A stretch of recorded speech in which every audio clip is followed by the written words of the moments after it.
et vous êtes porteur de la proposition de loi pour interdire les nitrites dans la charcuterie. Ça fait des années que vous vous battez là-dessus, 3 ans en particulier que vous portez cette proposition de loi et ça y est, hier, les députés ont tranché, pas d'interdiction immédiate, mais une trajectoire de baisse. Est-ce que vous considérez que c'est le début d'une victoire ? C'est une victoire d'étape.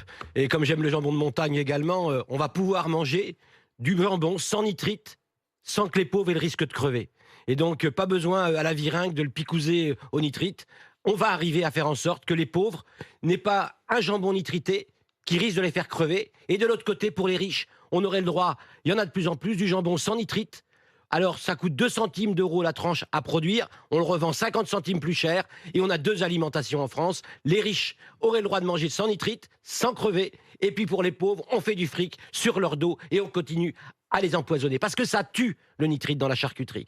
On a reçu Feu Axel Kahn, qui était président de la Ligue contre le cancer. On a reçu des centaines de chercheurs, des centaines d'heures, avec des dizaines de chercheurs. On sait que ça tue aujourd'hui. Et les lobbyistes sont à tous les coins de rue. Et il faut dire aux Français, on va gagner, on va vous protéger. Vous n'allez pas mourir parce qu'on va vous laisser manger du jambon nitrité. C'est un combat et on l'entend dans votre voix que vous portez avec passion.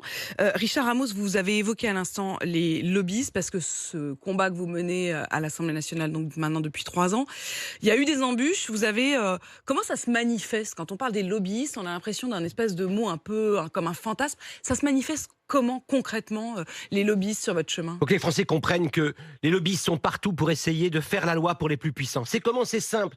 Vous commencez par prendre Bernard Vallat, j'assume, qui est le président des lobbyistes puisqu'il est président des industriels. Ce monsieur était avant un haut fonctionnaire.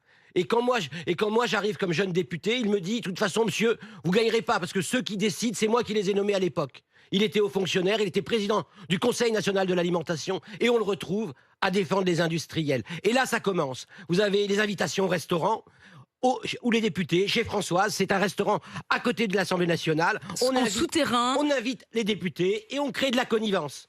Moi, on m'invite aussi, parce qu'on essaie de m'amadouer, on fait venir le plus grand lobbyiste. On le paye pour ce repas-là, Thierry Coste, le fameux lobbyiste des chasseurs, celui qui aurait fait des... Qui est une des fortes têtes, mais il assume parfaitement. Mais c'est bien aussi d'avoir l'autre côté, votre point de vue. Et je l'ai même invité à l'Assemblée pour qu'il le dise, pour me flinguer, pour essayer de dire comment on va essayer de flinguer le député Ramos.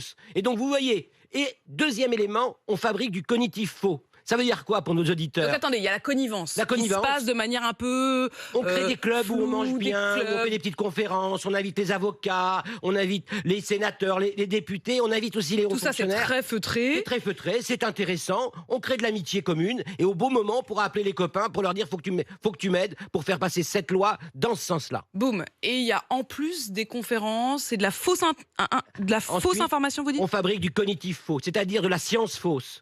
C'est-à-dire, on va mettre des millions d'euros. Ils avaient mis pendant un moment, on les a démasqués à l'INRA, 1,8 million d'euros, les industriels, pour fabriquer un rapport qui était déjà préfinancé par les industriels. Et le dernier élément de ces gens-là, c'est le discrédit. Regardez le député Ramos, il est bayrouiste, mais non, pas du tout. Il a fait déjà des trucs avec Ruffin. Il a bagarré contre le groupe Lactalis.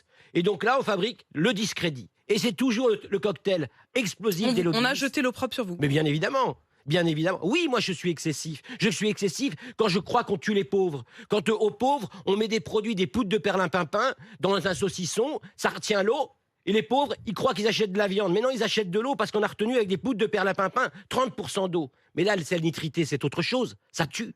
Ça tue. C'est-à-dire que là, finalement, pour faire du fric, on est capable de laisser des produits dans de la charcuterie. Moi, vous savez, je le dis souvent, j'étais chroniqueur gastronomique avant. J'aime la cochonaille, mais j'aime pas la cochonnerie.